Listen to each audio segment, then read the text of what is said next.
ill and stuff. But yeah, like I said, I have quite a bit of experience, seeing ill people. As a medical student, I've got quite a privileged situation insofar as I haven't specialised yet, so I don't see one particular group of ill people. I spend 6 weeks in one area, 6 weeks in another, 6 weeks in another, so I'm not particularly qualified as yet, or paid yet, to talk with any kind of authority, but I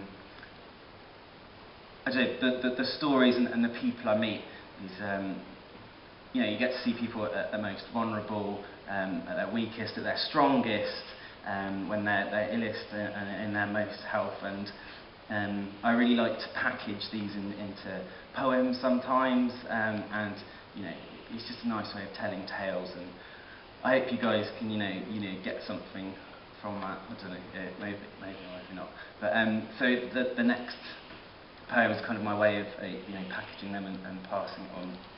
And it's basically an explanation of how I started with an oak seed that got planted by my ancestors, pulled from the earth by Mother Nature, mowed down by my grandpa and bought by my dad for my mum to carve into a hat stand. With 3 oak legs, 3 oak pegs and a spine. Each night I take off my thinking cap to let the stitches unwind next to other hats that people, friends and patients gave me in exchange for my time. The spine is oak, and it's here my thoughts collect. My thoughts are ash and act like cracks in my thinking hat's backbone, which was designed to withstand great pressure. The kind of pressure that would buckle other structures, but my mum carved this, so it bends. Under the first hat, which was a sombrero, and it was handed to me by a Mexican fellow. I forget his name, but remember his disdain for any drink in a bottle with no percentage on the label, and it unsteadied the hat stand at first. I didn't realise till I raised a hand coated in salt, grasping a lime and tequila sunrise, holding the sunrise, no rocks either. And here I saw this man search for why his wife walked out with the guy from the bar he was used to drinking in.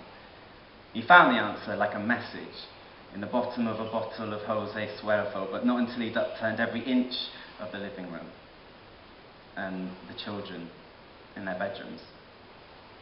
So now I rub the lime and salt in my eyes to neutralise the bitter, bitter sight this guy's sombrero is left behind, and walk out the bar each night into a blinding tequila sunset.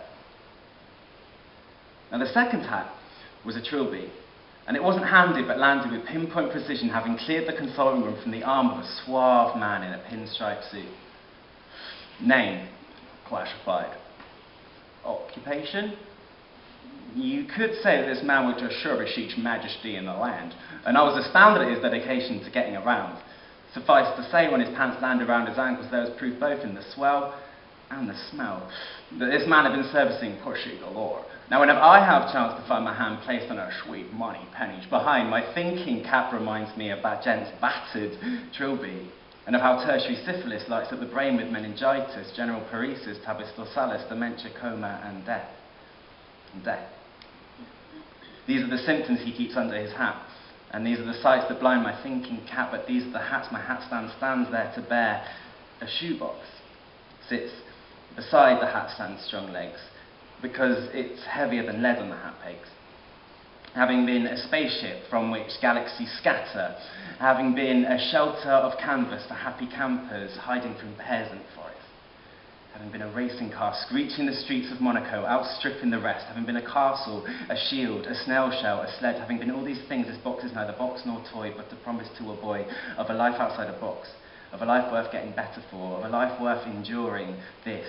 So I promised a brave little Ben an astronaut's helmet when he came out his operation. It lies still waiting in its last imagined incarnation, whilst he lies in a coffin, drenched in carnations, and age plus 6 feet away from the stars we played at scattering. An oak seed was planted by my ancestors, pulled from the earth by Mother Nature, mowed down by my grandpa, and bought by my dad for my mum to carve into a hat stand with 2 legs, a brainstem, and a spine designed to withstand great pressure, such as the medical school interview. Well, if a professor asked me 5 years ago why I want to be a doctor, the idiot interviewer, who begged for the reply, because I want to help people. He should have asked me why I want to be a medical student. I'd have said, because I'd love to learn about how you help people, not about this medicine we're dishing out, which should be better. or different. Or at least equal, because with each day I'm spending bending under these hats, turning people into patients, keeping patients as strangers, accepting their hats but not giving too much of my thinking cap whilst I try to adjust out of theirs, and forgetting what it is to be a person. To care, to have a casual drink, to make love and children without tripping over these damn shoeboxes. I'm spitting on astronauts' helmets daily, yet my mum says I'm her pride in carving.